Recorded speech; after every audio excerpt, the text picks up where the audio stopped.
Chapter 17. Alternative Views in Macroeconomics. Alternative Views in Macroeconomics. Throughout this book, we have noted there are many disagreements and questions in macroeconomics. In this chapter, we discuss in detail a number of alternative views of how the macroeconomy works. Keynesian economics. John Maynard Keynes's general theory of employment, interest, and money remains one of the most important works in economics. In one sense, Keynesian economics is the foundation of all of macroeconomics. Used more narrowly in recent years, Keynesian sometimes refers to economists who advocate active government intervention in the macroeconomy. Monetarism. The velocity of money. Velocity of money: the number of times a dollar bill changes hands, on average, during a year, the ratio of nominal GDP to the stock of money. The income velocity of money, V, is the ratio of nominal GDP to the stock of money, M.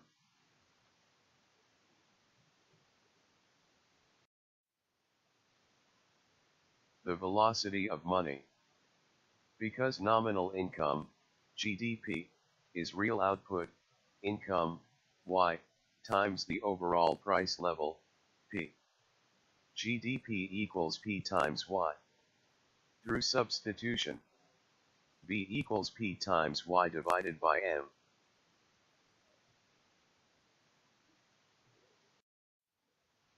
The quantity theory of money. Quantity theory of money: the theory based on the identity times Vp times Y and the assumption that the velocity of money, V, is constant, or virtually constant. The key assumption of the quantity theory of money is that the velocity of money is constant, or virtually constant, over time. If we let V denote the constant value of V, the equation for the quantity theory can be written as follows. Figure 17.1 shows the velocity of money, from 1960 to 2014. The Keynesian/monetarist debate. The debate between Keynesians and monetarists was perhaps the central controversy in macroeconomics in the 1960s. Monetarists were skeptical of the Fed's ability to manage the economy. Milton Friedman advocated a policy in which the money supply should grow at a rate equal to the average growth of real output, income. Many Keynesians advocated the application of coordinated monetary and fiscal policy tools to reduce instability in the economy to fight inflation and unemployment.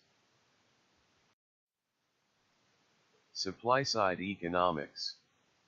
In the late 1970s and early 1980s, supply-siders argued that the real problem with the economy was not demand but high rates of taxation and heavy regulation that reduced the incentive to work, to save, and to invest.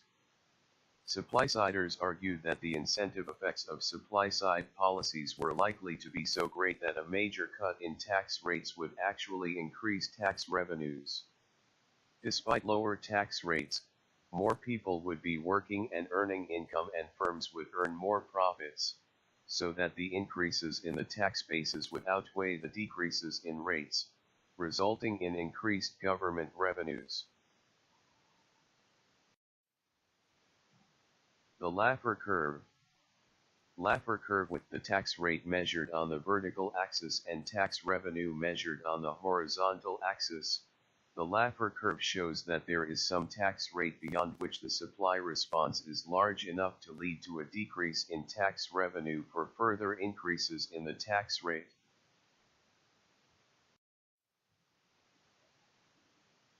Figure 17.2 shows the Laffer curve. The Laffer curve shows that the amount of revenue the government collects is a function of the tax rate. It shows that when tax rates are high, an increase in the tax rate could cause tax revenues to fall. Similarly, under the same circumstances, a cut in the tax rate could generate enough additional economic activity to cause revenues to rise. Evaluating supply-side economics.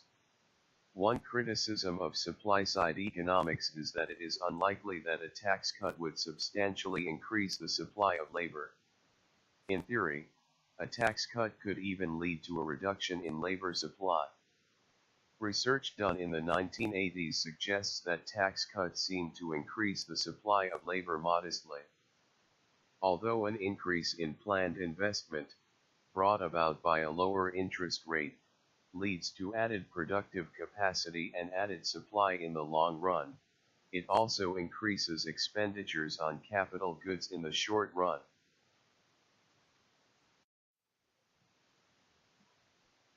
New classical macroeconomics. The development of new classical macroeconomics. Although Keynes recognized expectations in economic behavior, traditional models assume that expectations are formed in naive ways that are inconsistent with the assumptions of microeconomics. If people are out to maximize their satisfaction and firms are out to maximize their profits, they should form their expectations in a smarter way. In this view, forward-looking, rational people compose households and firms. Rational expectations, 1 of 4. Rational expectations hypothesis. The hypothesis that people know the true model of the economy and that they use this model to form their expectations of the future. Rational expectations, continued. Rational expectations and market clearing. If firms have rational expectations, prices and wages will be set at levels that ensure equilibrium in the goods and labor markets. When expectations are rational, disequilibrium in any market is only temporary. In this world, on average, all markets clear and there is full employment and thus no need for government stabilization policies. Rational expectations, continued. Economics in practice.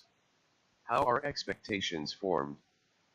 Do expectations reflect an accurate understanding of how the economy works, or are they formed in simpler, more mechanical ways? Research conducted in England since 1999 suggests that to the extent that gas prices increase and media attention to inflation increases, inflationary expectations will increase.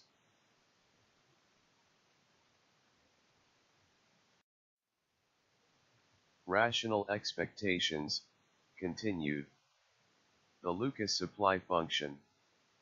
Lucas supply function. The supply function embodies the idea that output, Y, depends on the difference between the actual price level and the expected price level. If Y is real output, P is the actual price level, and PE is the expected price level, then Y equals function of PP expected.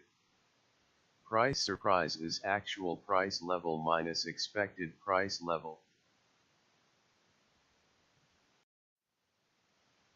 Rational expectations, continued. Policy implications of the Lucas supply function. The Lucas supply function together with rational expectations implies that anticipated policy changes have no effect on real output. Any announced policy change therefore has no effect on real output because the policy change affects both actual and expected price levels in the same way. So there is a very small role for government policy in the economy. Real business cycle theory and new Keynesian economics. Real business cycle theory, an attempt to explain business cycle fluctuations under the assumptions of complete price and wage flexibility and rational expectations. It emphasizes shocks to technology and other shocks. New Keynesian economics, a field in which models are developed under the assumptions of rational expectations and sticky prices and wages. Evaluating the rational expectations assumption. When expectations are not rational, there are likely to be unexploited profit opportunities, but they are rare and short-lived. The argument against rational expectations is that it requires households and firms to know too much, while the gain from learning the true model may not be worth the cost.